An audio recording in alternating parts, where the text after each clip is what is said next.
कल प्रसंग चल रहा था, श्री देवर्षि नारद जी भक्ति तरुणी और ज्ञान वैराग्य वृद्ध, उनकी वृद्धावस्था दूर करने के लिए देवर्षि नारद जी ने वेदांत ध्वनि, वेद ध्वनि, गीता गायन, कोई प्रभाव नहीं पड़ा। आकाशवाणी हुई कि आपको इनके वृद्धावस्था के दूर करने का उपाय संत शिरोमणि जन बताएंगे। वो महान सत्कर्म का अनुष्ठान करोगे तो ये यौवन अवस्था को प्राप्त हो जाएंगे। गूढ़ आकाशवाणी, बहुत जगह संत महापुरुषों के पास देवर्षि नारद जी गए। जब बात रखी कि ज्ञान और वैराग्य की वृद्धावस्था कैसे जाए, हमने वेद ध्वनि सुनाई, वेदांत घोष किया, गीता पाठ सुनाया,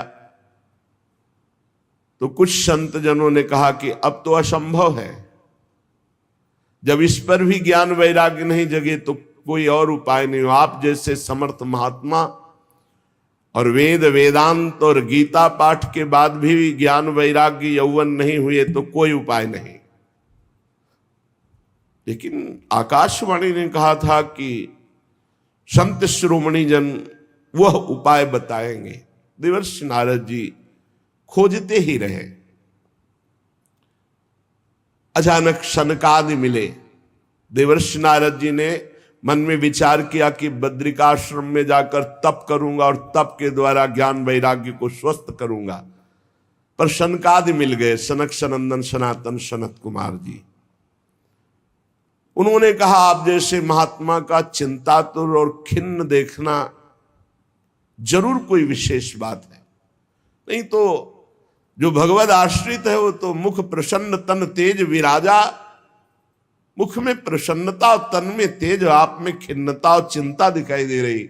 जरूर परहित की भावना से कोई विशेष कार्य में आपका चित्त उदास हुआ है। बताया कि भक्ति यौवन और उनके पुत्र ज्ञान वैराग्य, ये वयोवृद्ध और दासी मुक्ति तो क्षीण ही जैसी हो गई। कलिकाल का इतना प्रचंड प्रभाव, वो तो भगवत धाम चली गई। हम कैसे ज्ञान वैराग्य को पुष्टता प्रदान कर सके? शनकादि ने कहा भगवान के लीला चरित्रों के गायन में, श्रवण में इतनी सामर्थ्य है कि ज्ञान वैराग्य भक्ति मुक्ति सबको पुष्ट कर देंगे। और संपूर्ण भगवान की ज्ञान सिद्धांत, वैराग्य महिमा, भक्ति महिमा, तत्वबोध सब कुछ विराजमान है श्रीमद् भागवत में। अगर श्रीमद् भागवत का अनुष्ठान हो तो निश्चित भक्ति ज्ञान वैराग्य मुक्ति सबको पुष्टता मिल जाएगी। और आप भी तो उस विषय के ज्ञाता हैं। सनकादि ने देवर्षि नारद जी से कहा, क्योंकि जब व्यास देव जी चिंतातुर थे तो आपने चतुश्लोकी भागवत का गान करके उनकी चिंता को मिटाया। आपको संशय नहीं करना चाहिए, भगवत लीला गायन से निश्चित निश्चित ज्ञान वैराग्य पुष्ट हो जाएंगे। अब तो निश्चय हो गया भगवत लीला गायन सनकादि करेंगे। स्थान का निश्चय हुआ हरिद्वार आनंद घाट। सिद्धों ने चर्चा पूरे विश्व में फैला दी। बड़े बड़े महापुरुष जो भगवत लीला कथा अनुरागी, जैसे भगवान भृगु जी, वशिष्ठ जी, च्यवन जी, गौतम जी, मेधातिथि, देवल, देवरात, परशुराम, विश्वामित्र, शाकल, मार्कंडे, दत्तात्रेय, पिप्पलाद, योगेश्वर भगवान श्री कृष्ण, द्वैपायन, व्यास, पाराशर, छायासुख, जाजली, जन्हू, ये बड़े बड़े ब्रह्म ऋषि सनकादि कथा कह रहे हैं हरिद्वार में आनंद घाट पर होगी। ये सब उपस्थित हुए। साक्षात वेद उपनिषद मंत्र तंत्र 17 पुराण 6 शास्त्र ये रूप धारण करके वहां विराजमान हुए। संपूर्ण गंगा आदि नदियां देवी रूप धारण करके, सरोवर कुरुक्षेत्र समस्त दिशाओं में जितने भी ऋषि मुनि सब वहां आकर के विराजमान हुए। श्री कृष्ण परायण सनक सनंदन सनातन सनत कुमार चारों को दिव्य आसन में उच्च आसन पर विराजमान किया गया। समस्त श्रोताओं ने सनकादि की वंदना की। श्रोताओं में सबसे आगे वैष्णव जनों को बैठाला गया, फिर विरक्त, फिर सन्यासी, फिर ब्रह्मचारी, फिर और भी ऋषिगण। एक और देवता, एक और वेद उपनिषद शास्त्र मूर्तिमान होकर, एक और गंगा आदि देवियां, फिर उनके पीछे आगंतुक भक्तजन, जो भी स्त्री पुरुष भगवत कथा के लोभी जन थे, वो वहां आकर विराजमान हुए। बड़ी जोर से शंखत ध्वनि हुई, जय जयकार नमस्कार। देवता लोग विमानों में चढ़कर पुष्पों की वर्षा किए। जे भी सनकादि ने भगवत लीला चरित्र प्रारंभ किया, ते ही सबके देखते देखते वहीं बीच में ही भक्ति ज्ञान वैराग्य बड़े तेजस्वी होकर के विराजमान हुए। इसमें 18,000 श्लोक हैं, 12 स्कंद हैं। परमहंस श्री सुखदेव जी इसके प्रवक्ता हैं। प्रधान श्रोता राजा परीक्षित जी हैं। जब अनंत जन्मों के पुण्यों का योग बनता है तो संसार चक्र से भटकते हुए जीव को सत्संग मिलता है, और जब वो सत्संग में भगवत चर्चा सुनता है तो निश्चित इसी जन्म में उसे भगवत प्राप्ति हो जाती है। बड़े भाग पाइब सत्संगा, बिना ही प्रयास हुई भवभंगा। बहुत से शास्त्र हैं, बहुत से पुराण हैं, बहुत से मार्ग हैं। कहां तक चलोगे? किस किस मार्ग में चलोगे? जीवन बहुत थोड़ा है, शाम तक जिए कि ना जिए कोई भरोसा नहीं। इसलिए भगवान का नाम और भगवान के लीला चरित्र, इनको पकड़ लो। गोस्वामी तुलसीदास जी ने कहा, जितनी साधना है सब जीरो है।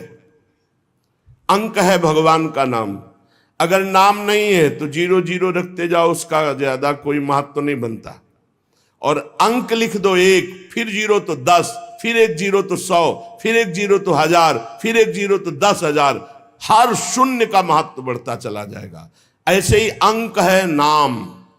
नाम जप करते हुए जो साधना बने बढ़िया, और कोई साधना न बने तो चिंता की बात नहीं। नाम जप और लीला चरित्र गायन श्रवण निश्चित भगवत प्राप्ति। जिसके घर में रोज नाम कीर्तन होता है और थोड़ी ही देर सही, आधा घंटे ही सही, भगवत चर्चा होती है, भगवान की लीलाओं का गायन होता है, वो घर घर नहीं रहता, वो तीर्थ हो जाता है। उस घर के सारे पाप नष्ट हो जाते हैं। कल आपने सुना था, जो कंठी धारण किए हैं, तिलक लगाए हैं, नाम जप करता है, भगवान की चर्चा सुनता है, भगवान का शरणागत है, भूत प्रेत पिशाच राक्षस यमदूत कोई भी उसे नहीं सता सकता है। इतनी सामर्थ्य शरणागति पे है, भगवत चिन्हों को धारण करने से है। हजारों अश्वमेध यज्ञ, सैकड़ों वाजपेयी यज्ञ, इनका फल एक तरफ, और जो पूरी की पूरी श्रीमद् भागवत 18,000 श्लोक सुन ले तो उस श्रीमद् भागवत के फल की श्रवण की समानता ये हजारों अश्वमेध और सैकड़ों वाजपेयी यज्ञ नहीं कर सकते हैं। क्यों? क्योंकि भागवत सुनने वाला सीधे भगवत धाम जाएगा, और यज्ञ भोक्ता स्वर्ग को भोगने के बाद फिर यही मृत्यु लोक में आएगा।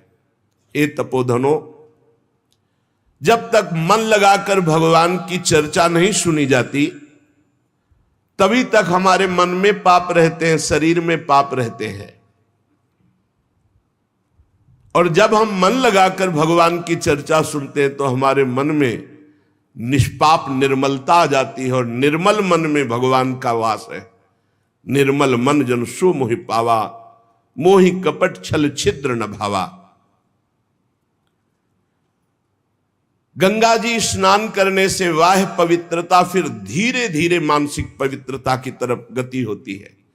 लेकिन यदि भगवत लीला चरित्र सुना जाए तो बाह्य और आंतरिक दोनों पवित्रता हो जाती है। भगवान नाम जप किया जाए, भगवत लीला चरित्र सुना जाए तो सवाभ्यंतर शुचि, वो बाह्य और अभ्यंतर दोनों से पावन हो जाता है। इसलिए श्री कृष्ण लीला कथा अमृत की समानता न गंगा, न गया, न काशी, न पुष्कर, न प्रयाग कोई नहीं कर सकता। जिसको इसी जन्म में भगवत प्राप्ति की इच्छा है तो एक श्लोक ही सही, एक श्लोक ही गायन करे, कोई भी एक श्लोक याद कर ले। ये श्रीमद् भागवत का ही श्लोक है। कृष्णाय वासुदेवाय हरये परमात्मने प्रणत क्लेश नाशाय गोविंदाय नमो नमः। एक श्लोक अगर रोज गाया जाए जीवन में तो उसकी दुर्गति नहीं होगी। एक श्लोक या तस्मात् शास्त्रम प्रमाणम। अगर आधा श्लोक भी उच्चारण कर दे तो निष्पाप रहेगा पूरे जीवन। जो प्रणव का जप करता है, गायत्री अनुष्ठान करता है, पुरुष सूक्त गायन करता है, वेदों का स्वाध्याय करता है, द्वादशाक्षर मंत्र जप करता है, भगवान सूर्य की आराधना करता है, प्रयागराज में संगम में स्नान करता है, संवत्सर रूप काल, ब्रह्म ऋषि, अग्निहोत्र, गौ सेवा, द्वादशी तिथि, तुलसी सेवन, बसंत ऋतु, ये सब जो, और एक भगवान का नाम जप करके लीला चरित्र सब महान हो गए। बुद्धिमान वही है कि ये जन्म हमारा व्यर्थ न जाने पावे, सनकादि कहते हैं। जो पुरुष अहर्निश भगवान का नाम जप करता है, अहर्निश निरंतर महिमा है। जो अहर्निश निरंतर तैल धारावत अखंड चिंतन में चल रहा है नाम, और जहां भगवान की चर्चा होती, जैसे प्यासा आदमी दौड़ के जाता है, बावरों सो रस में फिरे खोजत नेह की बात, बावरा में कहां भगवत चर्चा हो रही, और जाके वहां शांत एक चित्त होकर बैठकर भगवत चर्चा सुनता है। तो कह रहे जन्म कोटि कृतम पापम नश्यते नात्र संशया। करोड़ों जन्मों के पाप उसके नष्ट हो जाते, इसमें कोई संशय ना करे।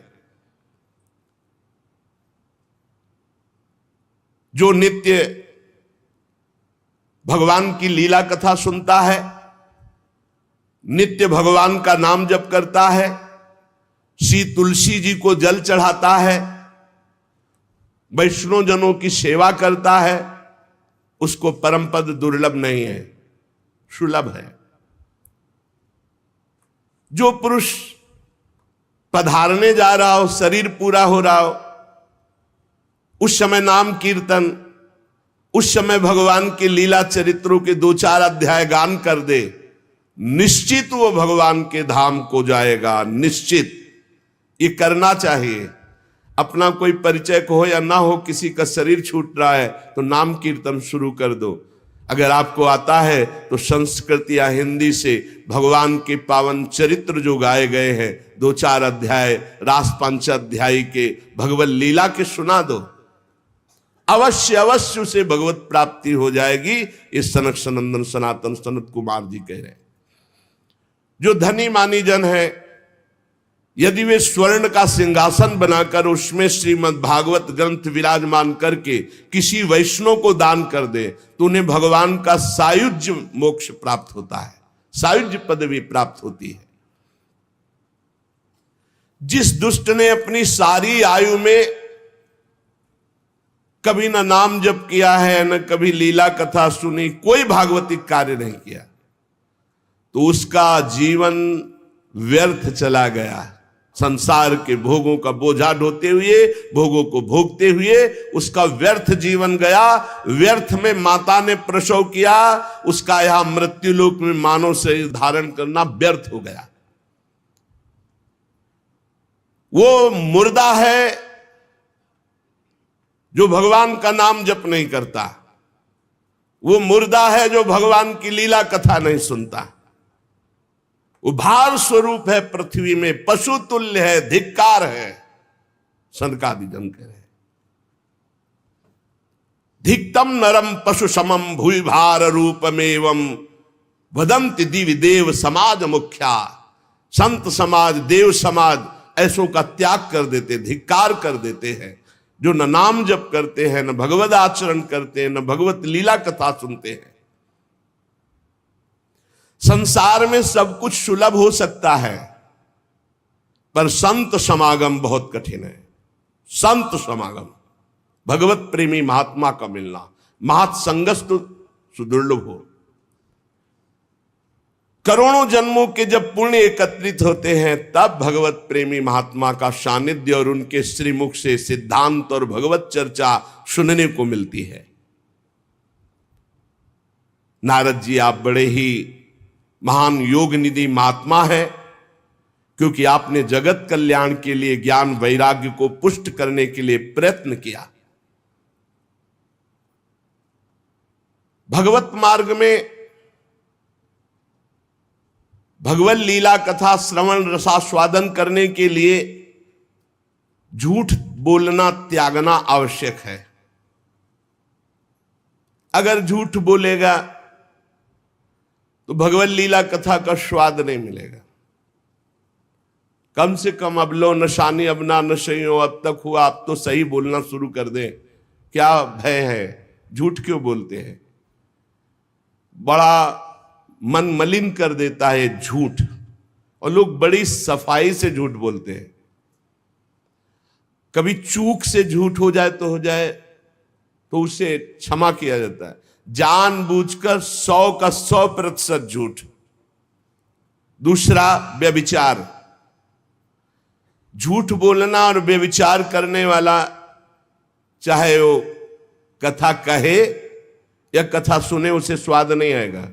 इसलिए सनकादि कह रहे सत्य भाषण और ब्रह्मचर्य पालन, इससे बहुत जल्दी कथा का लाभ मिलता है। असत्य भाषण बोलने वाला और व्यभिचार दोषी, चाहे कथा कहे चाहे कथा सुने, उसे लाभ नहीं मिलेगा। कलयुग में बहुत कठिन है बहुत समय तक सत्य भाषण का नियम लेकर और ब्रह्मचर्य का नियम लेकर निर्वाह करना। इसलिए महापुरुषों ने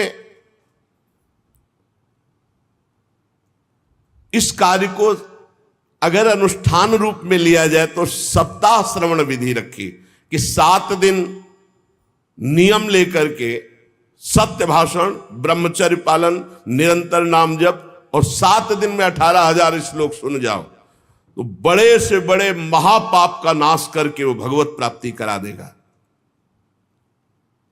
कलयुग में मन असंयमित रहेगा, शरीर में रोगों की बाहुल्यता रहेगी, आयु बहुत थोड़ी रहेगी, और भी अनेक प्रकार के झूठ बोलना, व्यभिचार करना, छल कपट, निंदा करना, ये सब दोष कलयुग में, जो फल तपस्या, योग और समाधि से भी प्राप्त नहीं हो सकता, वो भगवान की लीला कथा अमृत सुनने से प्राप्त हो जाता है।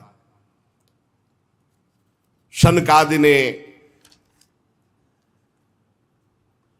महिमा वर्णन की। शौनक जी ने पूछा, सूत जी ये तो आपने बड़े आश्चर्य की बात कही,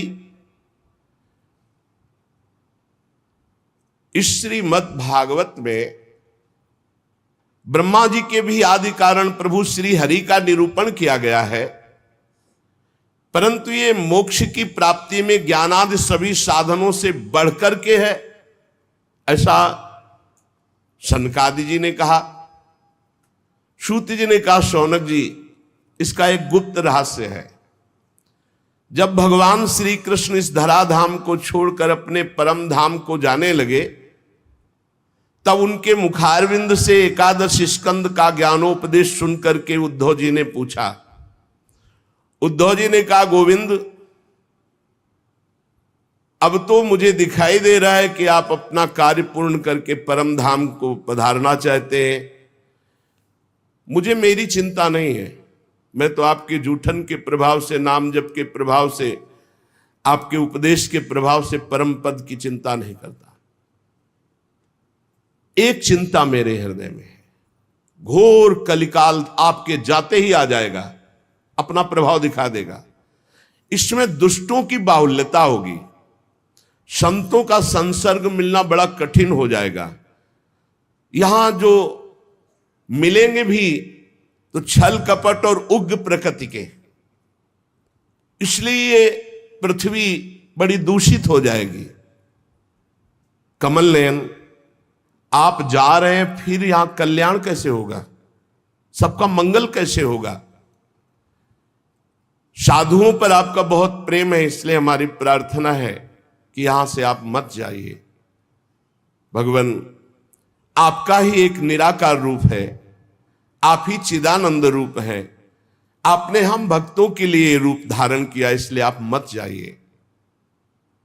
आपके जाते ही कलयुग इतना तांडव फैला देगा, सब पापाचरण में रत होने लगेंगे। इसलिए प्रभु, हम मेरी प्रार्थना पर विचार कीजिए।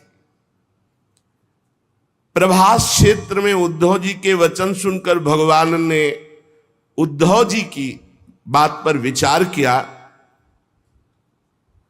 और भगवान अंतर्ध्यान हुए और श्रीमद् भागवत में विराजमान हो गए। भागवत में देखते देखते उद्धव जी के श्रीमद् भागवत के अक्षरों में प्रवेश कर गए और आवाज हुई कि आज से श्रीमद् भागवत को मेरा साक्षात वांग्मय स्वरूप समझो। मैं अपनी संपूर्ण ज्ञान वैराग भक्ति शक्तियों के साथ श्रीमद् भागवत के अक्षरों में विराजमान हूं। इसलिए ये श्रीमद् भागवत साक्षात कृष्णमयी है, कृष्ण मूर्ति है। जो भागवत का दर्शन करेगा, भागवत को सुनेगा, उसके समस्त पाप नष्ट हो जाएंगे और निश्चित वो भगवत प्राप्ति करेगा। कलयुग में तो अन्य साधनों को बहुत बुरी तरह मलिनता में भर दिया कलयुग ने। इस कलिकाल में कोई ऐसा धर्म नहीं बचा जिसे कलयुग ने ग्रस्त ना लिया हो, और कोई ऐसा मनुष्य नहीं बचा जो दुख, दरिद्रता, दुर्भाग्य, चिंता, शोक इनमें डूब न रहा हो। दुख, दरिद्रता, दुर्भाग्य, चिंता, शोक डूब न रहा हो। कोई ऐसा नहीं दिखाई दे रहा जो काम क्रोध पर विजय प्राप्त कर सके। तो इस भगवान की माया से पीछा छुड़ाना बड़ा कठिन है।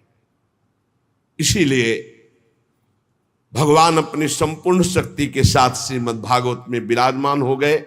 जो भगवान की चर्चा सुनेगा निश्चित माया मुक्त हो जाएगा। सूत जी कहते, शौनक जी,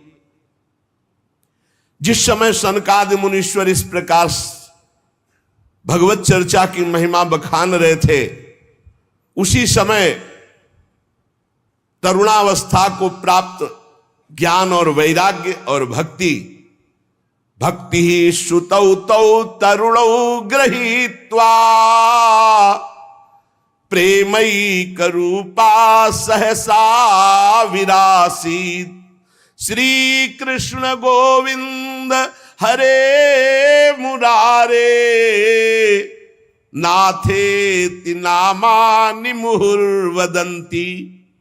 सभा के बीच में ज्ञान, भक्ति, वैराग्य प्रकट हो गए और जोर जोर से गाने लगे।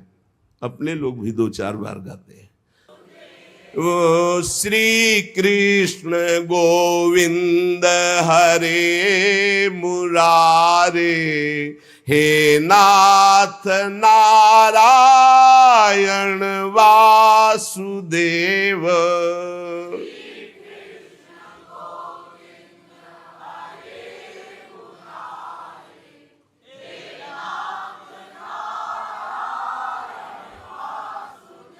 हे नाथ नारायण वासुदेव, हे नाथ नारायण वासुदेव हे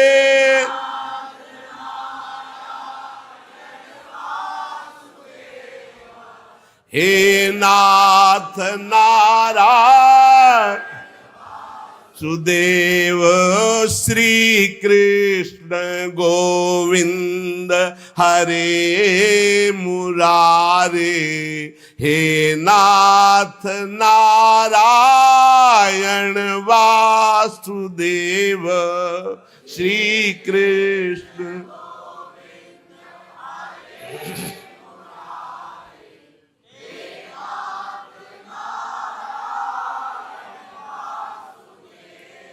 सभी सभासदों ने देखा परम सुंदरी दिव्य तेजोमयी प्रेम लक्षणा भक्ति भागवत के अर्थों का आभूषण पहने हुए सब मुनिजन आश्चर्य हो, यह ऐसा तेजमय स्वरूप ज्ञान वैराग्य भक्ति का। तब सनकादि ने कहा आश्चर्य मत करो, ये भक्ति देवी अभी अभी श्रीमद् भागवत की महिमा से प्रकाशित होकर के तरुण अवस्था को प्राप्त ज्ञान वैराग्य के साथ प्रकट हुई है। अपने पुत्रों सहित विनम्र होकर के भक्ति जी ने सनत कुमार जी से कहा। भक्ति बोली मैं तो कलयुग में नष्ट प्राय हो गई, पर आपने भगवान की लीला कथा अमृत से मुझे पुष्ट कर दिया। अब आप आदेश कीजिए मैं कहां रहूं। ये सुनकर सनकादि ने कहा जो भगवान का नाम जप करते हैं, भगवान के आश्रित हैं, भगवान की लीला कथा सुनते हैं, तुम भगवान का दर्शन कराने वाली हो, भगवान का प्रेम प्रदान करने वाली हो, आवागमन को जड़ से नष्ट करने वाली हो, इसलिए तुम सदैव भगवान के प्रेमी भक्तों के हृदय में वास करो। जो नाम प्रेमी, रूप प्रेमी, लीला प्रेमी, धाम प्रेमी, सदैव तुम उनके हृदय में वास करो। ज्ञान वैराग्य और भक्ति, ये कलयुग भले किसी को दूषित कर दे, लेकिन जिसके हृदय में हे भक्ति महारानी तुम ज्ञान वैराग्य के साथ विराजमान रहोगी, ये दृष्टि भी नहीं डाल सकता उन पुरुषों पर, उन उपासकों पर दृष्टि भी नहीं डाल सकता जिसके हृदय में भक्ति महारानी ज्ञान वैराग्य के साथ विराजमान है। कहां विराजमान? जो नाम जापक है, लीला चरित्र गायन श्रवण करता है, भगवद आश्रित है, उसके हृदय में सनक सनंदन सनातन सनत कुमार जी ने कहा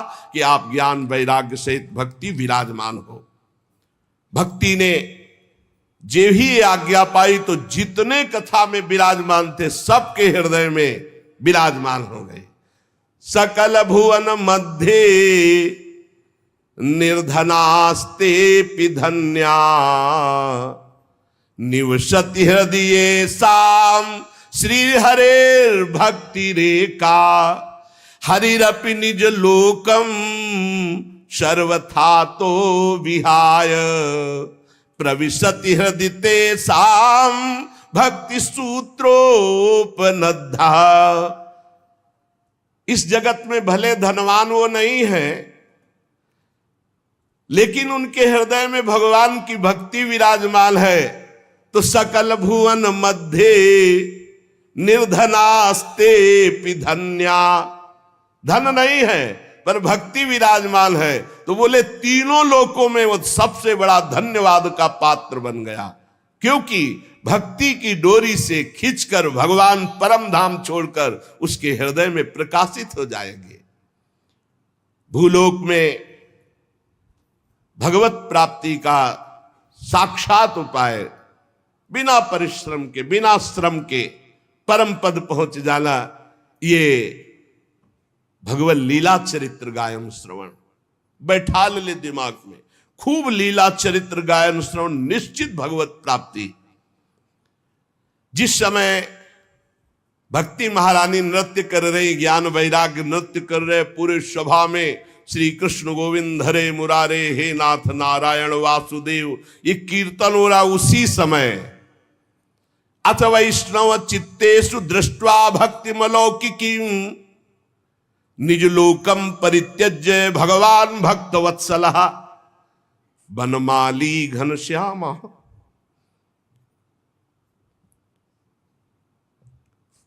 पीतवासा मनोहरा कांची कलाप रुचिरो लसन मुकुट कुंडलः त्रिभंग ललितश्चारु कौस्तुभेन विराजितः कोटि मनमथ लावण्यो हरिचंदन चर्चितः परमानंद चिन्मूर्ति मधुरो मुरलीधरः आविवेश सुभक्तानां हृदयान्यमलानि च। उसी समय देखा कि सबके बीच में सी चरणों तक लटकती हुई बनमाला, सिर पर मोर मुकुट, कानों में कुंडल, ललित त्रिभंगी, अधरों पर वर्षी, नेत्रों में करुणा, वक्षास्थल में कौस्तुभ मणि, श्रीअंगों में हरिचंदन चर्चित। क्या सुंदर रूप, मानो करोड़ कामदेवों की रूप माधुरी को छीन लिया गया हो। परमानंद चिन्मूर्ति, मधुराति मधुर मुरलीधर भगवान श्री कृष्ण सबके बीच में प्रकट हो गए। सब सभा खड़ी हो गई, शनकादि भी खड़े हो गए। आसपास ज्ञान वैराग्य भक्ति नृत्य कर रहे, बीच में प्राणाधार प्रभु श्री कृष्ण ललित त्रिभंगी मुरली मनोहर मोर मुकुट धारण किए। अभी तक जो गुप्त रूप से दिव्य सिद्ध थे वो भी प्रकाशित हो गए। बड़े बड़े भगवान के निज पार्षद लीला परिकर उद्धव आदि प्रहलाद, ये जो बड़े बड़े महापुरुष थे ये सब प्रकट हो गए। अब तो अद्भुत नृत्य हुआ। ज्ञान भक्ति वैराग्य सनकादि प्रहलाद नारद आदि तो वहां विराजमान ही है, उद्धव आदि, ये सब गुप्त प्रकट सब महापुरुष भगवत पार्षद ज्ञान वैराग्य भक्ति भी नृत्य कर रहे हैं। सब नृत्य जय हो जय हो। बीच में नटनागर मुरली मनोहर ललित त्रिभंगी प्रभु, कैसा अद्भुत। तदा जय जया रावो रस पुष्टिर लौकिकी चूर्ण प्रसून वृष्टिश्च मुहु शंखरवोप्यभूत। कोई शंख ध्वनि कर रहा है, कोई जय हो। ऐसे भगवान ललित त्रिभंगी सबको सुख देते हुए विराजमान। सब बड़े बड़े महात्मा आसपास जय जयकार, नमः नमः नमो नमः, शंख ध्वनि, पुष्प वर्षा, जय जय। कितना अद्भुत सुख। ऐसा रस प्रवाह बह चला कि कोई भी ऐसा नहीं था जो देह सुधि का विस्मरण करके भगवदानंद में ना डूबा हो। देह गेहात्म विस्मृति ही तत्सभा संस्थिताम नाच। देह गेहात्म विस्मृति, कोई ऐसा सभा में नहीं बचा जो देह भाव से ऊपर न उठ गया हो। सबको देह गे की विस्मृति, एकमात्र भगवदानंद। ऐसी तन्मयता देख करके नारद जी ने कहा, मुनीश्वर गण, आज मैंने भगवान की चर्चा की महिमा देख ली। भगवान ने स्वयं कहा, मद भक्ता यत्र गायंती तत्तिष्ठामि नारद। मेरे भक्त मेरे पावन चरित्रों का गायन करते वहां मैं विराजमान रहता हूं। प्रमाण दे दिया भगवान स्वयं प्रकट होकर। इसमें संदेह नहीं कि कलिकाल में चित्त की शुद्धि के लिए भगवान की लीला कथा से बढ़कर और कोई साधन नहीं है। मुनिवर, आप लोग बड़े कृपालु हो जो संसार के कल्याण के विचार करके बिल्कुल अद्भुत सरल मार्ग निकाला जिससे सब लोग सुनकर भगवान को प्राप्त कर सकते हैं। सनकादि ने कहा कि जो लोग सदा पापरत रहते हैं, दुराचारी हैं, वेद के विरुद्ध मार्ग में चलते हैं, जो कामी हैं, क्रोध से जलते रहते हैं, कुटिल हैं, ऐसों को भी भगवत चर्चा भगवान की प्राप्ति करा देगी। जो सत्य कभी बोले ही नहीं, सत्य से चित हैं, सत्येन हीना पितृमात्र दूषकास तृष्णा कुलाश्चाश्रम धर्म वर्जिता, ये दंभिका मत्सरणोपि हिंसका। जो माता पिता की निंदा करने वाले, माता पिता को कटुवचन बोलने वाले, माता पिता को दंड देने वाले, ये घोर नरकों को जाते हैं। लेकिन ऐसा भी पुरुष जो तृष्णा का मारा, आश्रम धर्म का त्यागी, दंभी, दूसरों की उन्नति देखकर कुढ़ने वाला, सदैव दूसरों को कटुवचन दुख देने वाला, ऐसे लोग सब नरक जाते हैं। पर ऐसे लोगों को भी यदि भगवत चर्चा सुना दी जाए तो उनका कल्याण हो जाएगा। ये 5 महापाप हैं, इनको नष्ट करना बहुत कठिन होता है। पंचोग्र पापास छलछद्म कारिणः क्रूरा पिशाचा इव निर्दयाश्चये। कौन से महापाप? सबसे पहला शराब पीना। ये पंचोग्र पापास, ये निश्चित नरक जाते हैं। शास्त्र हमारा निषेध करता है। जिनके कानों में आवाज पड़ रही हो, प्रार्थना है आज से शराब पीना छोड़ देना। वैसे बहुत लोग छोड़ चुके, लेकिन जिनको भी अभी लग रहा हो तो कि हमारा सुख बढ़ेगा इससे, तो ध्यान दीजिए। पंचोग्र पापा ये तुम्हारा नाश कर देंगे। 5 महापाप हैं। पहला है मदिरापान, शराब पीना, और दूसरा है ब्रह्म ऋषि की हत्या कर देना, तीसरा है किसी के स्वर्ण की चोरी कर लेना, चौथा है दूसरे की पत्नी के साथ व्यभिचार करना, गुरु पत्नी गामी, गुरु की पत्नी के साथ व्यभिचार करना, और 5वां है विश्वासघात कर देना। ये 5 महापाप हैं जिनको नरक में भोगने पर भी वो पूर्ण सफाई नहीं होती, फिर यहां दुर्गति योनियों को प्राप्त होते हैं जहां महान कष्ट मिलता है। ऐसे 5 महापाप करने वाले, मदिरापान, ब्रह्म ऋषि की हत्या करने वाला, स्वर्ण की चोरी करने वाला, गुरु पत्नीगामी, पराई स्त्री से व्यभिचार करने वाला और विश्वासघाती, ये 5 महापाप हैं जो नरक भोगना पड़ता है। छल छद्म परायण क्रूर पिशाचों के समान निर्दयी, जो ब्रह्म ऋषियों के धन को छीन करके पुष्ट होते हैं, ऐसे व्यभिचारी, ऐसे लोगों को भी यदि भगवान की चर्चा सुनने को मिल जाए तो पावन हो सकते हैं। इनको भी भगवान की लीला कथा अमृत सुनने को मिल जाए, किसी कारण से इनको जबरदस्ती, प्यार से, दुलार से, रिश्ते संबंध के बल से कैसे भी इन्हें सत्संग में ले आया जाए, इन्हें भगवत चर्चा सुनाई जाए, तो निश्चित इनकी बुद्धि परिवर्तित होगी, इनका कल्याण हो जाएगा। जो दुष्ट आग्रह पूर्वक मन वाणी शरीर से पाप करता है, दूसरे के भोजन से शरीर पुष्ट करता है, मलिन हृदय वाला, अगर ऐसों को भी भगवत चर्चा सुनाई जाए तो ये भी भगवत प्राप्ति के मार्ग में चल देंगे। नारद जी घोर पापी को भी भगवत प्राप्ति कराने में समर्थ है भगवत चर्चा। नारद जी ने कहा इसका कोई उदाहरण दिया जाए तो ज्यादा समझ में आ जाए, तो उनका हम तुम्हें एक प्राचीन इतिहास सुनाते हैं। पूर्व काल में तुंगभद्रा नदी के तट पर एक अनुपम नगर बसा हुआ था। उसमें सभी वर्णों के लोग अपने अपने धर्माचरण करते, सत्य में तत्पर रहते थे। उस नगर में समस्त वेदों का ज्ञाता, श्रौत स्मार्त कर्मों में निपुण एक ब्राह्मण रहते थे जिनका नाम था आत्मदेव। तेज तो ऐसा था मानो दूसरे सूर्य भगवान ही हो। ब्राह्मण तेजस्वी, वैदज्ञ, सत्कर्म अनुष्ठान करने वाला, और कभी उसके दरवाजे से कोई भिक्षुक वापस नहीं लौटा। इतना उदार हृदय वाला, देगा ही कुछ न कुछ। पर पूर्व प्रारब्ध के अनुसार उनकी जो पत्नी थी उनका नाम था धुंधुली। पति का नाम आत्मदेव और पत्नी का नाम धुंधुली था। सुंदरी थी, कुलीन थी, पर लड़ाकू स्वभाव था, अपनी बात पे अड़ जाना। अब वो बड़े ज्ञानी थे, वेदज्ञ, वेद के ज्ञाता, इसलिए वो शांत रहते थे। लड़ाई घर में नहीं होती, वो लड़ने वाली ही बात करती थी, पर वो शांत रहते थे। जब घर में नहीं होती तो पड़ोसी से जाके भिड़ना, जरा जरा से कारण में। क्रूर स्वभाव, बकवादी स्वभाव, गृह कार्य में निपुण लेकिन कंजूस और झगड़ालू, प्रारब्ध है।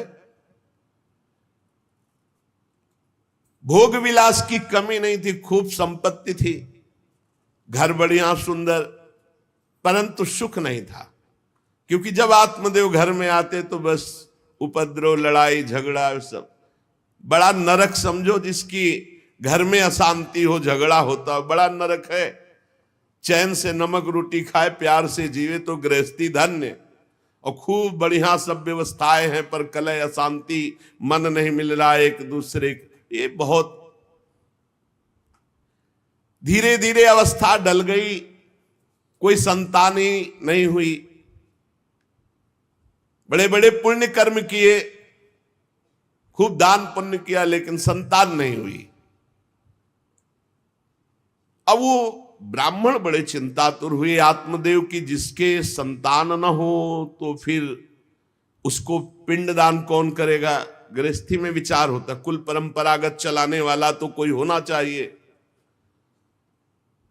अब वो बड़े चिंतातुर हुए, हर उपाय करके हार गए थे। तो एक दिन उनके मन में आया कि एकांत जंगल में चलते हैं और अपने प्राणों को त्याग देते हैं। क्योंकि घर में जाओ तो कलह है, ना कोई संतान है। अब क्या, सब कुछ करके देख लिया, बुढ़ापा आ रहा है, पुत्र तो हुआ नहीं, तो कम से कम पुत्र होता तो कुल परंपरा चलाने, अब क्या। वो ऐसी भावना में थे कि जीवन व्यर्थ है, जंगल को चल दिए। उधर एक सरोवर में प्यास बुझाने के लिए एक महान संत आ रहे थे। जब कोई धर्मात्मा पुरुष दुखी होता है तो भगवान अव्यक्त रूप से संतों से मिला देते हैं। वो सन्यासी महात्मा थे। ब्राह्मण देखा कि वो जब जल पी चुके तो जाके साष्टांग दंडवत किया, शास्त्रों का ज्ञान था, हाथ जोड़कर खड़े हो गए। तो कथम रोदसी विप्रत्वम काते चिंता बलियसी वदत्वम सब्बत सत्वरम मह्यम स्वस्य दुखस्य कारणम। ये लंबी लंबी सांसें खींच रहे हो, उदास खड़े हो, दुखी दिखाई दे रहे हो। देखने से तो लगता है कि तुम ब्राह्मण हो, क्योंकि तेजस्वी हो। क्या चिंता है तुम्हारी जो तुम जल्दी जल्दी श्वासें खींच रहे हो लंबी, और दुख प्रकट कर रहे हो। ब्राह्मण ने कहा, महाराज आखिरी उपाय आप हैं। वैसे तो मैं बताऊं, अपने जीवन से निराश हो चुका हूं। आपको देखा तो आशा बन गई। पूर्व जन्म का कौन सा प्रारब्ध मुझे पता नहीं, पर संतान योग नहीं।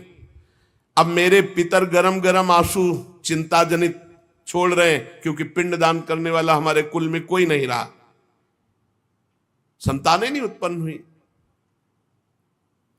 बहुत दुखी हो गया हूं। सही बताऊं, मैं आम प्राण त्यागने आया हूं जंगल में।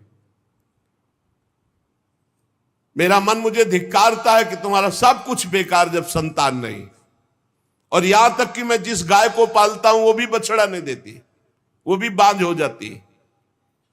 यहां तक कि जो पेड़ लगाता हूं उसमें भी फूल फल नहीं आते। कितना मैं दुर्भागी हूं, बड़ा भागा हूं। अब मैं अपने प्राण त्यागने आया हूं। और फूट फूट कर रोने लगे। संत का हृदय बड़ा करुणा में होता है। संत चाहे तो नवीन प्रारब्ध तत्काल रच सकते हैं, क्योंकि भगवान के भजन में अपार सामर्थ्य है। उन्होंने अपनी दिव्य दृष्टि से देखा, कहा, आत्मदेव ब्राह्मण, पुत्र का मोह तो छोड़ दो, आप विवेक का आश्रय लो, भजन करो। मैं तुम्हारी रेखा को देख रहा हूं, एक जन्म नहीं 7 जन्म तक कोई संतान है ही नहीं। देखो, संतान के पीछे मत पड़ो।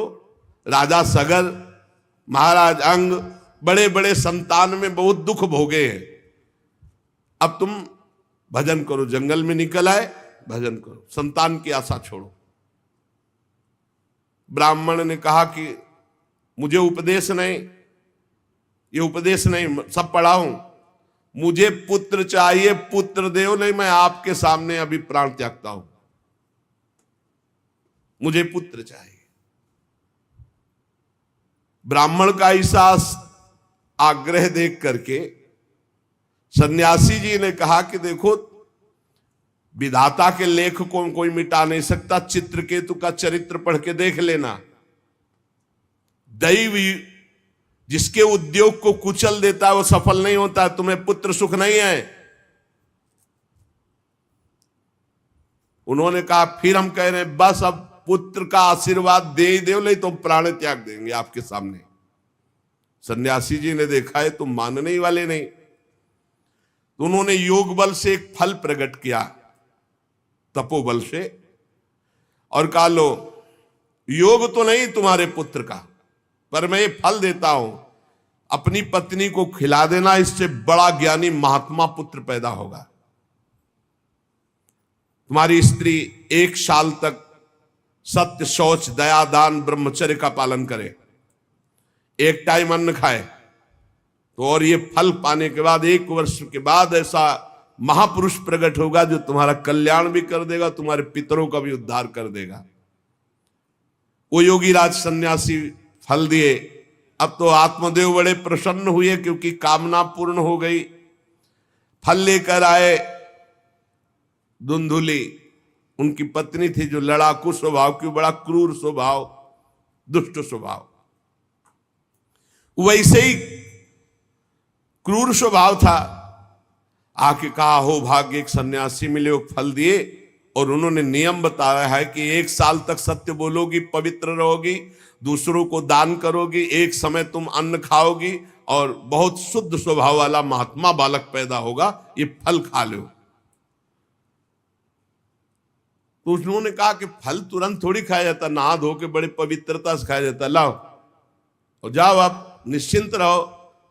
बोलने अगर हमारे सामने पाल, तुम्हें विश्वास नहीं, वो डरते भी थे, घर के बाहर हो गए। अब वो कुटिल स्वभाव की थी, क्रूर स्वभाव की। उन्होंने अपनी बहन को बुलाया और रो रो के कहने लगी कि बहन मुझे बड़ी चिंता हो गई, समस्या आ गई। क्या? बोले पंडित जी जो ये फल लाए हैं, फल से गर्भ रह जाएगा। पहले तो नियम बता गए हैं कि 1 साल तक झूठ नहीं बोलना, पवित्र रहना है, और दूसरों को दान देना, एक समय अन्न खाना है। अब हम तो बड़ी भयभीत हैं कि जब पेट में गर्भ बढ़ेगा तो भोजन कम हो जाएगा, पेट बढ़ेगा तो भोजन कम हो जाएगा। ये तो मैंने कर नहीं सकती क्योंकि 3 बार तो हमको अच्छा भोजन चाहिए, पंडित जी का 1 बार खाना, ये तो हो नहीं सकता। अच्छा गर्भ बढ़ा, पेट बढ़ा, खाया पिया जाएगा नहीं, बहुत परेशानी उसमें लगेगी। और कहीं दैववश से अगर डाकू आ गए तो भाग भी नहीं पाऊंगी। चलो डाकू ना आए, कहीं आग लग गई घर में, तब तो हम जल के मरी जाएंगे क्योंकि गर्भ पेट में, ये तो हमसे नहीं। और फिर गर्भ निकलते समय सुना बहुत कष्ट होता है, ये सब हमसे नहीं होने वाला। देखो एक क्रूर स्वभाव की नकारात्मक सोच।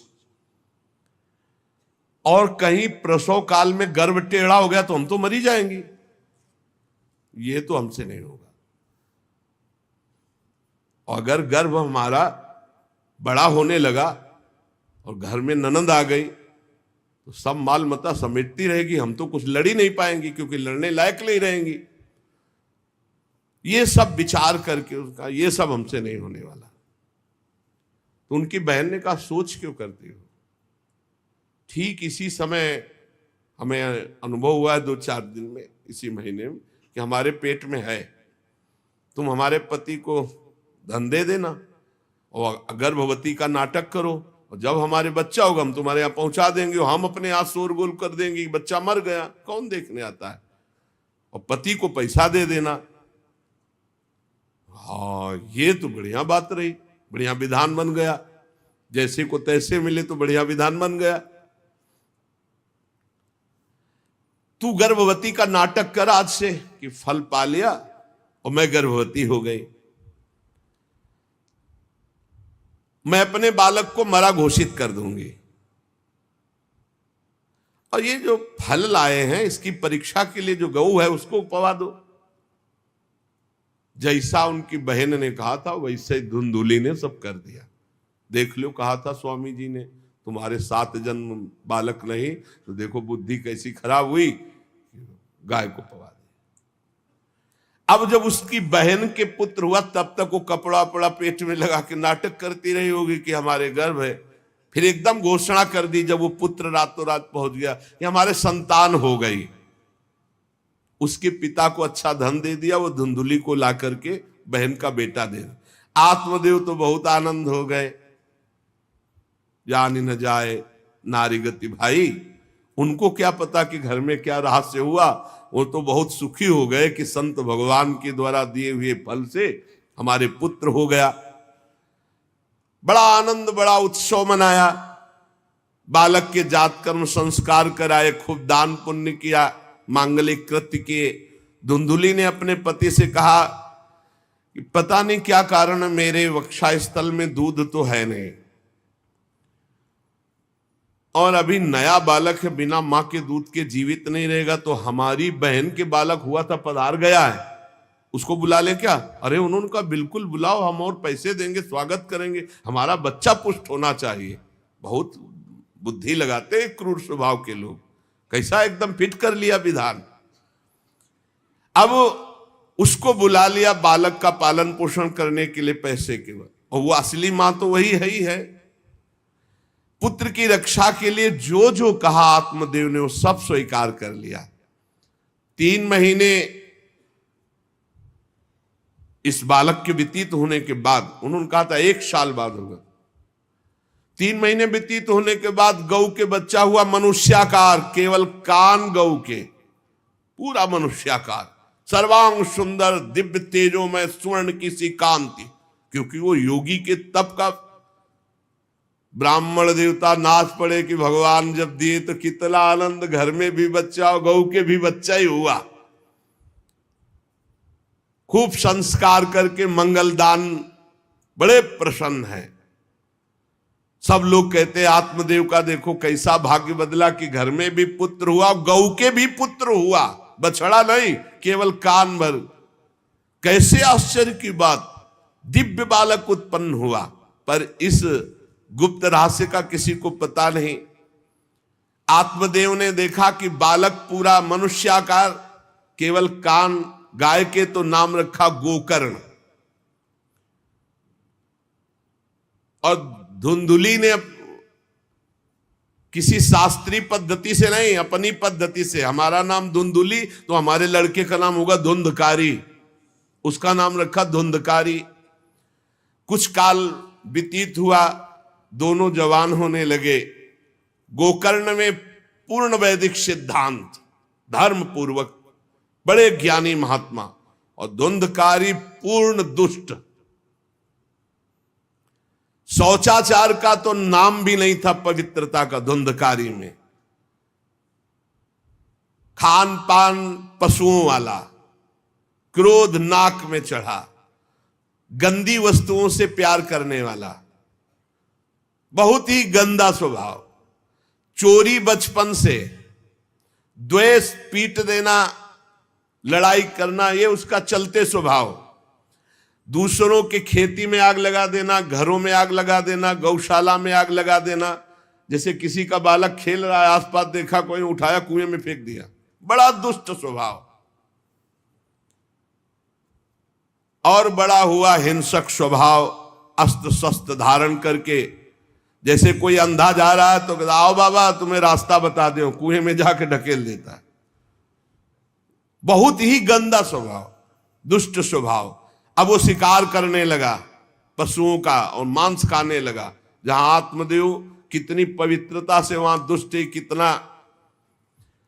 अब धीरे धीरे व्यभिचार करने लगा, वैश्याओं से संपर्क रखने लगा। संपत्ति थी ही, सारी संपत्ति वैश्याओं को। एक दिन पिता ने कहा आत्मदेव ने कि तुम्हारे आचरण इतने आसुरी प्रभाव के, हमें लगता है कि तुम हमारा सर्वनाश करने के लिए प्रकट, ये क्यों करते हो? तो खूब गिरा गिरा के मारा आत्मदेव को। सन्यासी की बात अब याद आई कि तुम्हारे भाग्य में पुत्र सुख नहीं है, खूब मारा आत्मदेव को। जब इतनी जोर से मार रहा था तो थोड़ी तो दया आई कि पति है, बचा ले। तो धुंधुली गई, तो फिर धुंधुली की दम जम के पिटाई की। अब वो तो राक्षसी स्वभाव, और घर के जितने जेवर बर्तन सब उठा के बेच दिए, वैश्यागामी हो। अब जब सारी संपत्ति स्वाहा खाने को भी नहीं तो धुंधुली बैठ के रोती। रोना इससे तो अच्छा कि मैं बांझ रह जाती। दुष्टता की ना, पति ने जब तुम्हें एक दिव्य फल दिया था, खाना चाहिए था। मैं कहां जाऊं, कौन मेरा सहयोग करे, बड़ी विपत्ति, बड़ा दुख, न खाने को न पीने को, अतरे दिन पिटाई करता धुंधकारी, आत्मदेव की भी और धुंधुली की भी। पिता बैठ के रो रहे थे। मैं सन्यासी की बात मान जाता तो गोकर्ण जी आए और उन्होंने कहा, पिताजी आप जैसे विद्वान पुरुष को ऐसा शोक करना उचित नहीं। तुम शास्त्र के ज्ञाता हो, तुम्हें चाहिए कि संसार की असारता का तो थोड़ा विचार करना हो। ये दुख रूपी मोह में फंसकर आप एक अज्ञानी पुरुष की तरह रो रहे हो, पिट रहे हो। पिताजी क्या शास्त्रों में नहीं पढ़ा, पुत्र किसका, धन किसका, पत्नी किसकी, शरीर किसका? ये मोह के कारण अज्ञानी जन रात दिन दीपक की तरह जल रहे। पिताजी ना सुख इंद्र को है, न चक्रवर्ती राजा को है, सुख है तो एकांत में भगवान का भजन करने वाले को है। ये देखो गोकर्ण, ये मुंचा ज्ञानम प्रजारूपम मोह तो नरके गति। ये नरक जाने वाली बात, पुत्र के मोह में फंस करके आप छोड़ो इसे, आपका शरीर नष्ट हो जाएगा। इसलिए मेरी प्रार्थना मानो, आज से निकलो घर से और वन में जाओ, भगवान का चिंतन करते हुए जीवन व्यतीत करो। गोकर्ण जी के वचन सुनकर आत्मदेव वन में जाने के लिए तैयार हो गए। उनका बेटा आज तक तो कभी वन में तपस्या भजन किया नहीं, बड़ा शरीर से राग है, क्या करूं, कैसे भगवत प्राप्ति करूं? तो देहे स्थिमान रुधिरे भिमतिम त्यजत्वम जाया सुतादिषु सदा ममतां विमुंच पश्यानिशं जगदिदं क्षणभंग निष्ठं वैराग्य राग रसिको भव भक्ति निष्ठा धर्मं भजस्व सततं त्यज लोक धर्मान् सेवस्व साधु पुरुषान् जहि काम तृष्णाम् अन्यस्य दोष गुण चिंतन मासु मुक्त्वा सेवा कथा रसमहो नितराम पिबत्वम। संत समागम कभी व्यर्थ नहीं होता। देखो संत समागम का फल है गोकर्ण जी। गोकर्ण जी ने कहा, पिताजी जिस शरीर को आप मैं मान रहे हो, आप मैं नहीं हो। ये शरीर हड्डी मांस रुधिर का पिंड है, इसे आप मैं मानना छोड़ दें। आपकी स्त्री, आपका पुत्र, ये कभी आप मत माने। ये आपके नहीं थे, न पहले और न बाद में, बीच में भास रहे कि आपके हैं। ये संसार रात दिन नाश को प्राप्त हो रहा है, क्षण भंगुर है। किसी भी कोई वस्तु में ममता मत करो, यहां कुछ स्थायी नहीं है, सब नष्ट होने वाला है। बस एकमात्र वैराग्य रस के रसिक होकर भगवान की भक्ति में लग जाओ। कैसे भक्ति करे? धर्मम भजस्व सततम, सदैव धर्म का भजन करो। कौन सा धर्म? बोले त्यज लोक धर्मान, लोक धर्म का त्याग करके भागवत धर्म का आश्रय लो। भागवत धर्म का आश्रय कैसे प्राप्त होगा? बोले सेवस्व साधु पुरुषान, सदैव संत पुरुषों का संग करो, उनकी सेवा करो। उनके संग से, उनके वचनों से, उनकी कृपा से तुम्हारे हृदय में भागवत धर्म का परिचय जागृत हो जाएगा, तुम महाभागवत हो जाओगे। पर संतों का सेवन करने के लिए जो सबसे बड़ा दोष है, काम और तृष्णा, ये नई संतों के पास टिकने देती। इसलिए जही काम तृष्णाम, कामना और भोगे हुए भोगों को जो भोगने की इच्छा, तृष्णा, इनका त्याग करके संत संग करो। और जब संत संग होने लगे तो सावधान हो जाओ। अन्यस्य दोष गुण चिंतन मासु मुक्त्वा, दूसरे के गुण दोषों का चिंतन न करके श्री भगवान का चिंतन करे, भगवान की सेवा करे, भगवान की कथा लीला सुने, तो उसको नित्य भगवत धाम की प्राप्ति हो जाती।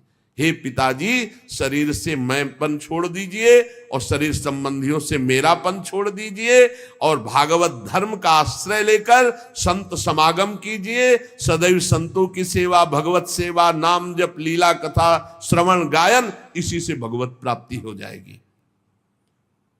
बस उसी समय गोकर्ण को मन से प्रणाम करके कि भगवान गुरु रूप से इसी रूप में आकर मुझे उपदेश दे रहे हैं, उसी समय आत्मदेव जी ने तो घर छोड़ दिया और वन की यात्रा की। 60 वर्ष की आयु हो चुकी थी, पर ज्ञान था शास्त्रों का। बड़ी निष्ठा से अपनी बुद्धि को समेटा संसार से और रात दिन भगवान के चिंतन में लगा दिया। भगवान के चिंतन और भागवत के 10वें स्कंद का रोज पाठ पूरा, जो भागवत का 10वां स्कंद श्री कृष्ण लीला चरित्र से भरा हुआ है, पूरा पाठ और निरंतर नाम जप, इसके प्रभाव से श्री कृष्ण चंद्र की प्राप्ति हुई गोकर्ण जी के उपदेश से आत्मदेव की। अब जब पिता वन को चले गए तो और छूट, वैसे मानता तो था ही नहीं पर और छूट हो गई। अब धुंधकारी ने उठाई लाठी डंडा, जो धुंधुली की डट के पिटाई की और कहा बता धन कहाँ है। अब जितना धन था तो सब ले गए। फिर जलती हुई लकड़ी, लुकाठी, उससे बता धन कहाँ है। किसी तरह वो छूट पाई तो भागते हुए जाकर कुएं में गिरकर अपने शरीर को नष्ट कर दिया कि रोज की पिटाई से अच्छा एक बार दुर्गति को प्राप्त हुई। धुंधुली दुर्गति को प्राप्त हुई, पति आत्मदेव श्री कृष्ण चंद्र को प्राप्त हुई। योगनिष्ठ गोकर्ण जी ने जब देखा कि धुंधकारी का आतंक बढ़ रहा है तो उन्होंने छोड़ दिया।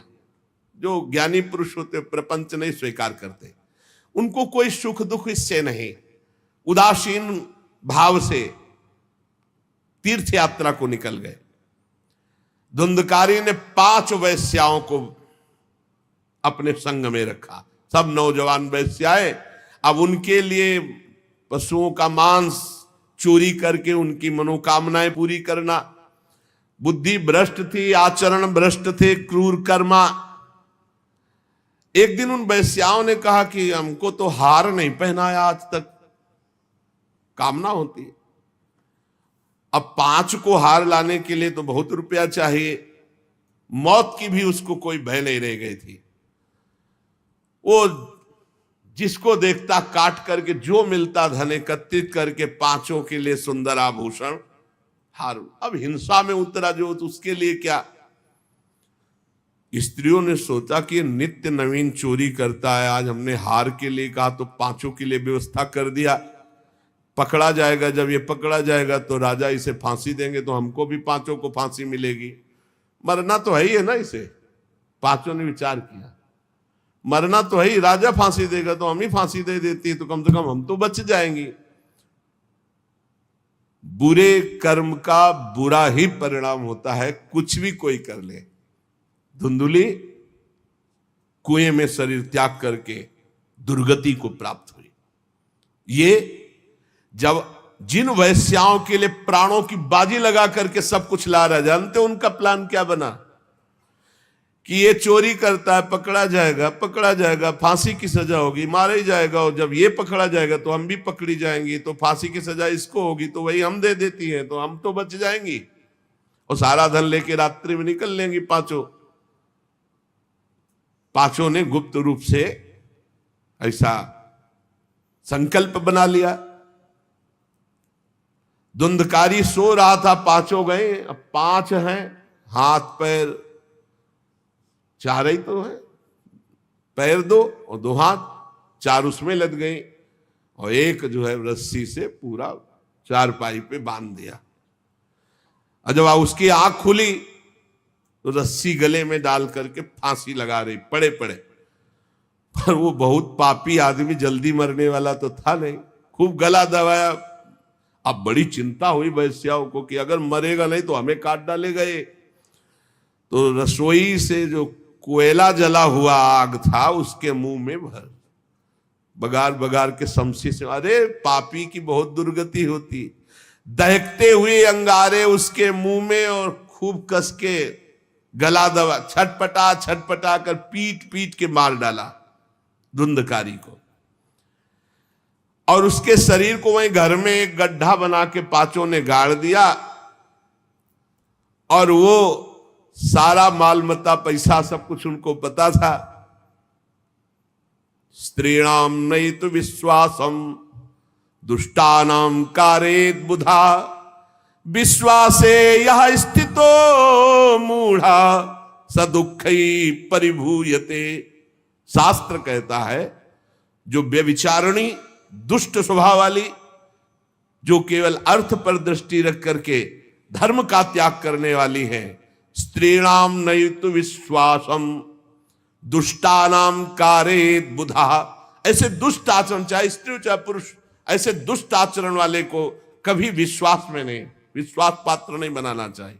और दूसरी बात करें, विश्वासे या स्थितो मूढ़ा सा दुखा परिभूयते, जो विश्वास करेगा अंत में मारा जाएगा, पर विश्वास पक्का हो जाएगा। क्यों? सुधामयम बचो अमृतमय वचन, विश्वास हो जाएगा।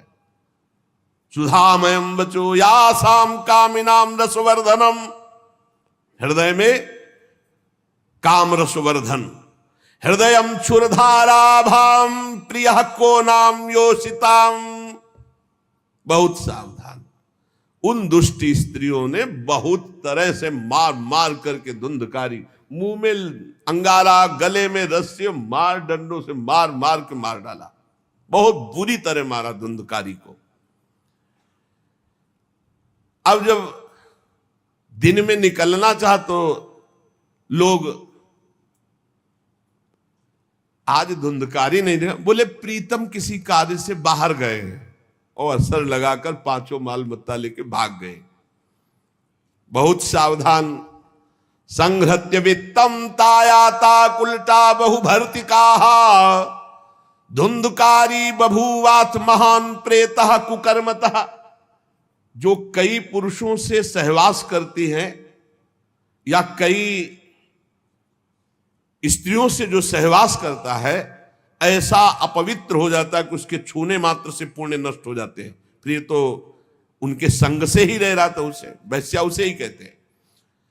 उन वैश्याओं के संग से सारे सुकृत नष्ट हो चुके थे, महान पाप का स्वरूप हो गया था, और वो सब भाग चुकी थी। तो धुंधकारी को भयंकर प्रेत योनि की प्राप्ति हुई, प्रेत योनि, भयंकर प्रेत योनि।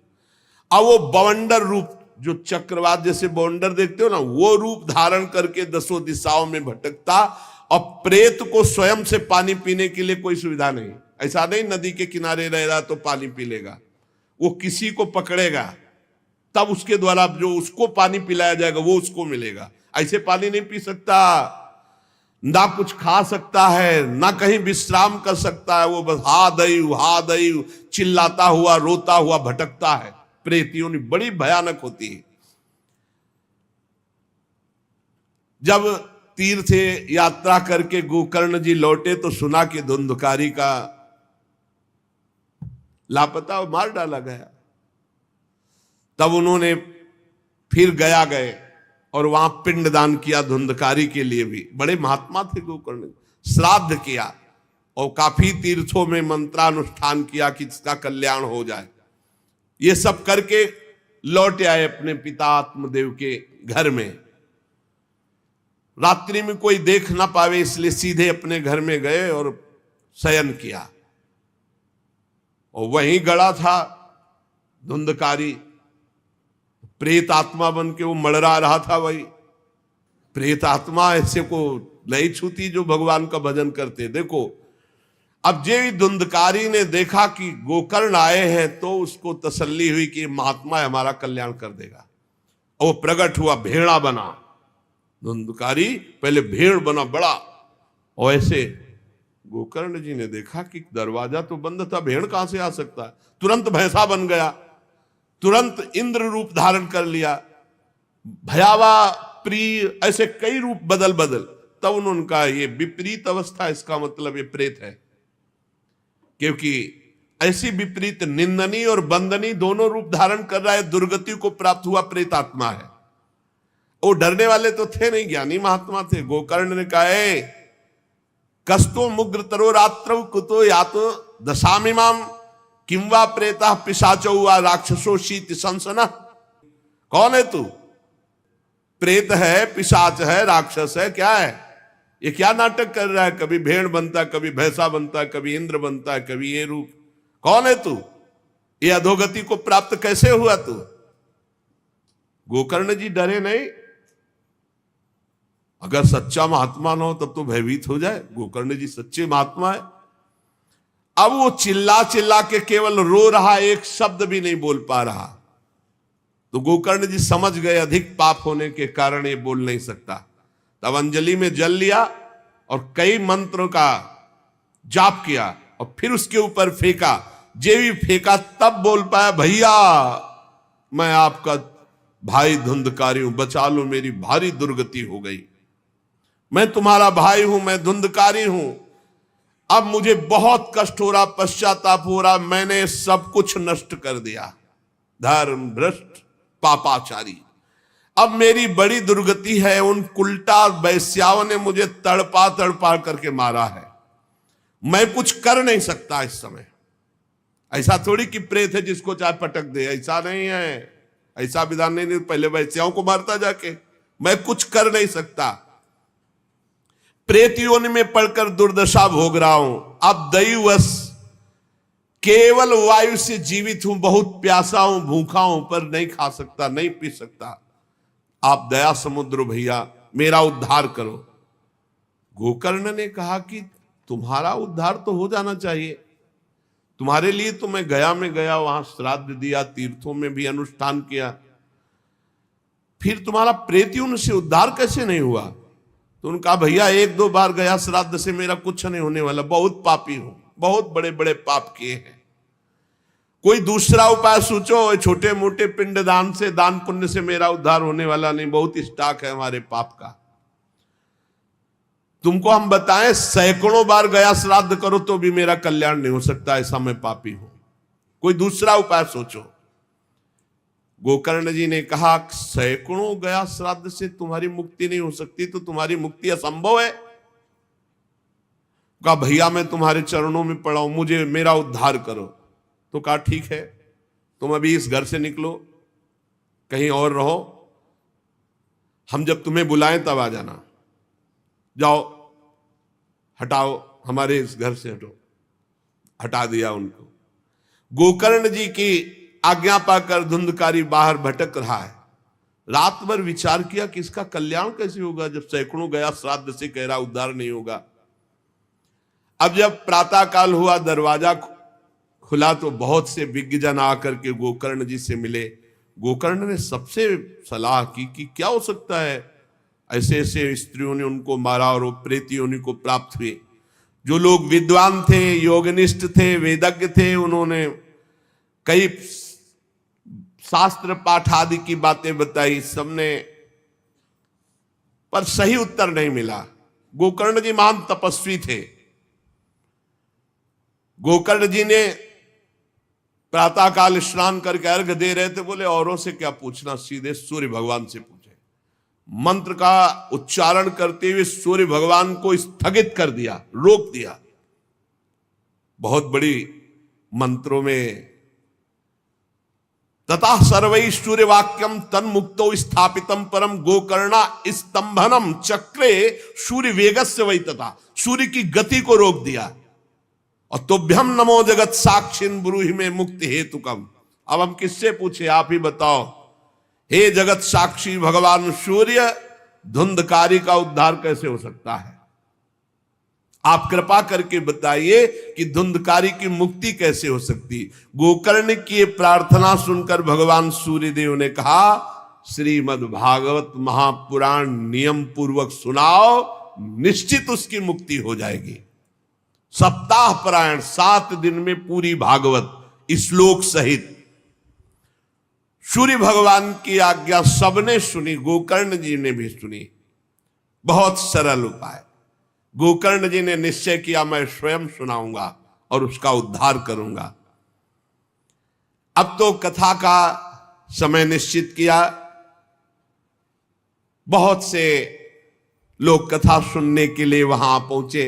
जब सुना कि भगवान की कथा सब पापों का नाश कर देती है, तो बहुत से लोग, पापी पुण्यात्मा जो भी, सबको बैठने की उचित व्यवस्था की गई। एक 7 गांठ का बांस जो सीधा था, आवाहन किया धुंधकारी को और कहा इस पे बैठ जा, तू भी कथा सुन।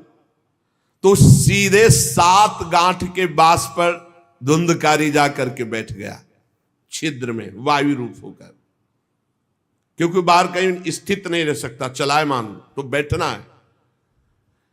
गोकर्ण जी ने एक वैष्णव को मुख्य श्रोता बनाया और प्रथम स्कंद से स्पष्ट स्वर में कथा सुनानी प्रारंभ की, श्लोक और अर्थ। सायंकाल को विश्राम दिया तो एक बड़ी विचित्र बात हुई। सभासदों के देखते देखते एक बांस में तड़ तड़ की आवाज हुई, एक गांठ फट गई। दूसरे दिन कथा हुई, दूसरी गांठ, तीसरे दिन तीसरी गांठ, 7 दिनों में 7 गांठें फाड़ करके धुंधकारी परम पवित्र दिव्य रूप, भगवत पार्षद रूप धारण करके प्रकट हो गया। धुंधकारी का श्याम वर्ण पीतांबर धारण के, तुलसी की माला, सिर पर मनोहर मुकुट, कानों में कमनी कुंडल, सामने आकर गोकर्ण को प्रणाम किया और कहा, भाई अब मैं भगवत पार्षद बन गया, प्रेत योनि से मुक्त। 7 दिन में भयंकर पापात्मा धुंधकारी श्री भगवान की चर्चा सुनने के कारण भगवत स्वरूप हो गया। ओहो, कितना प्रेत पीड़ा मैं सह रहा था, एकमात्र श्री कृष्णचंद्र जी की लीला कथा सुनने मात्र से मैं भगवत स्वरूप हो गया हूं। भैया मैं कैसे आपका उपकार करूं? मैं निंदनीय से निंदनीय पाप कर्म करने वाला कैसा उज्जवल स्वरूप प्राप्त कर लिया। भला मोह पूर्वक लालन पालन करने वाले शरीर को जो हष्ट पुष्ट करते हैं, उन्होंने भगवान का नाम जप नहीं किया, चर्चा नहीं सुनी, तो जीवन किस काम का? इसके पोषण के लिए पाप कर्म कर रहे हो और वृद्धावस्था आने वाली परिणाम में दुख, रोगों का दुख, भोगों की कामना का दुख, क्या क्या दुख, इसकी क्या गति होगी? गाड़ दिया जाएगा या जला दिया जाएगा। ऐसे मनुष्य शरीर को प्राप्त करके भगवत प्राप्ति नहीं की तो जीवन व्यर्थ चला गया। अरे जो अन्न प्रातः काल पकाया जाता है, दूसरे दिन सड़ जाता है, उसी अन्न से इस शरीर का पोषण होता है, 6 घंटे में मल बना के निकाल देता है। ये शरीर कहीं अविनाशी है क्या? नाशवान शरीर है। जो लोग भगवान की कथा से वंचित है, भगवान का नाम जप नहीं करते, वो बुदबुदे जीवों में मच्छरों के समान जीवन उनका है। जन्मे मरे किस काम के? भला देखो, जिस बांस में मैं बैठा था तो बांस की गांठ फट गई, क्या भगवान की कथा सुनने पर चित्त की गांठ नहीं नष्ट हो जाएगी? जड़ चेतन की ग्रंथ। इसलिए धन्य है वो जो भगवान की कथा सुनने में अपना समय व्यतीत करते हैं। धुंधकारी ऐसी बातें कह रहा था, सबने देखा जय घोष करते हुए नमो नमः नमो नमः, और एक दिव्य विमान आया। भगवान वैकुंठ नाथ के पार्षद मंडलाकार तेजो में विमान, और सबके देखते देखते कहा, धुंधकारी आओ। और वो दिव्य पार्षद रूप विमान पे चढ़ा। जब विमान पे चढ़ के जाने लगा तो गोकर्ण जी ने रोक दिया, रुको, ये क्या?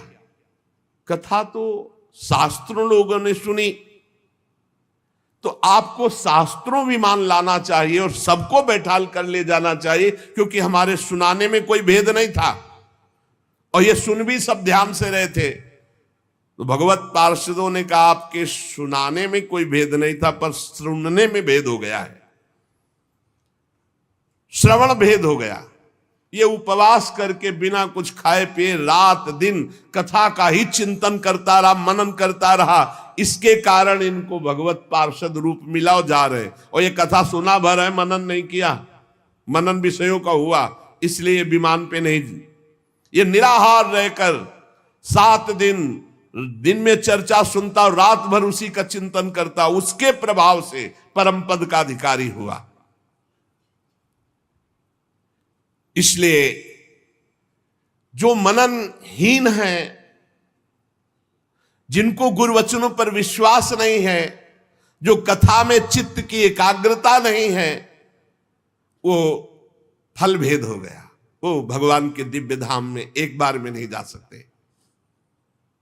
गोकर्ण जी आपको तो लेने के लिए स्वयं गोलोक बिहारी आएंगे,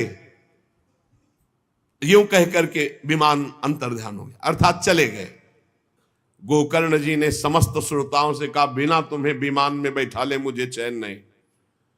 सावन के महीना में हम फिर अनुष्ठान करेंगे, सब लोग कथा सुनो और सच्चे नियम से रहो, उसका मनन करो। ऐसा ही किया, सब लोग उपवास करके अल्पाहार करके कथा सुने, और जे ही 7 दिन में कथा की समाप्ति हुई तो भगवान के बहुत से पार्षद विमान लेकर आए, और जितने कथा सुनने वाले थे सबको परम धाम ले गए। और भगवान ने गोकर्ण जी को स्वयं गोलोक बिहारी हृदय से लगाया, जे भी हृदय से लगाते हुए गोकर्ण भगवत स्वरूप हो गए।